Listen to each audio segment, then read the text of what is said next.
Hi, I'm Mary Johnson, and I am a real woman of Philadelphia. Cream cheese, that is. And we are in my kitchen today in Southern California, and I'm going to be making a spectacular side dish. It's my take on a warmed caprese salad. So what I'm going to start with is I have a pre-baked pie shell here. I just purchased this from the store. You could make your own if you wanted to, but I like my side dishes to be really simple. So I simply bought the one from the store, pre-baked it in a 450-degree oven for 10 minutes. So it's not completely done, but that's okay because we're going to put it back in the oven after we put our toppings on it. So the first thing I'm going to put on it is some cream cheese. You could probably use the one that's in the tub also, the softened one, but since again I'm going to warm it, I don't want it to get too loose. I really want that cream cheese to sort of be noticeable. I want it to be there because that's one of the things that makes this spectacular and not just a regular tart. You just want to spread it out in a pretty even layer, and you do want to leave the edges a little exposed so that you can see that, you know, each piece that you cut, that there will be a piece of the crust on there. Now on a caprese salad, it's generally some good quality tomatoes, some fresh mozzarella, and some basil. And depending on your taste, possibly some garlic. I always like the garlic. So what I've done is I have got some pesto here, which actually has the basil, and it actually has a fair amount of garlic in it, so you get that bite if you want.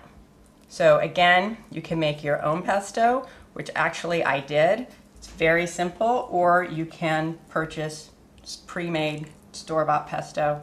Perfectly fine, easy shortcut. And we just want to spread this in a thin layer over the top of our cream cheese.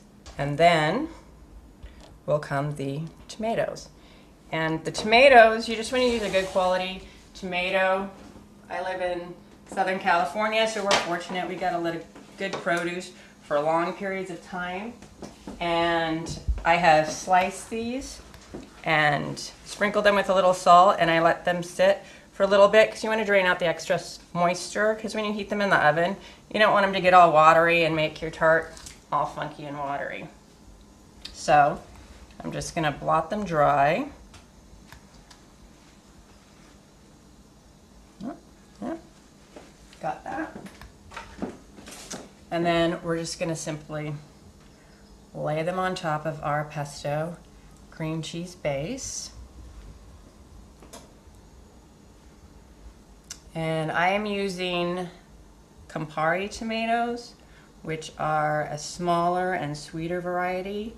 It is still a little early for getting those fantastic, really large tomatoes. And these tend to be sweet no matter what time of year you buy them.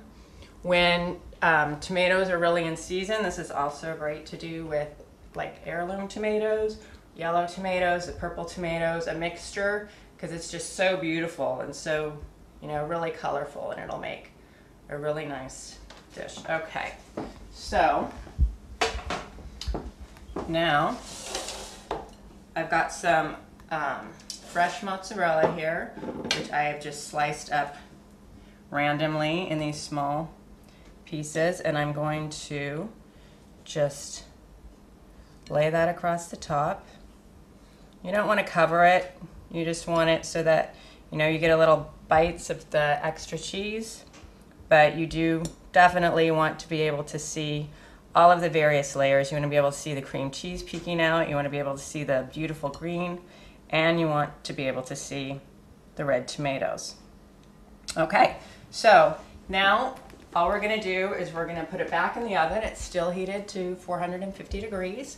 We're just going to throw it in the oven until it warms and the cheese on the top melts. So it'll probably be about 5 to 7 minutes.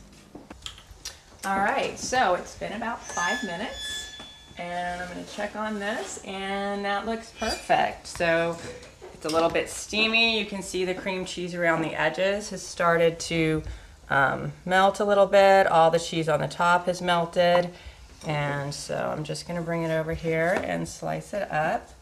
Change mitt hand. And let's see if I can just slide this off. I can, yay. Okay. I'll probably need that. So just to finish it off, make it look real pretty, you want to garnish it with a little bit of fresh basil.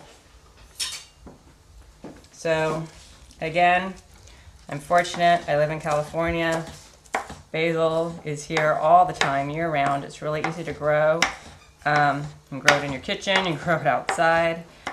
And if you don't have fresh basil, or it's hard to come by where you're at, you can probably also just sprinkle it with, the thing is you want it to have a little bit of freshness on the top. You can sprinkle it with parsley or even a little bit of dried herbs, like some mixed Italian herbs would also look really pretty and be delicious. So there it is, my warmed caprese salad. This is perfect for like if you're serving a nice grilled steak or a piece of chicken. It's just a little bit something different on the side. And I'm just gonna cut into it. It's probably a little bit better to wait until it's not so hot, but I can't wait. So, there you go. Take this, and see the oozy cream cheese under there that makes it delicious. And there you have it, a warmed caprese salad. Enjoy.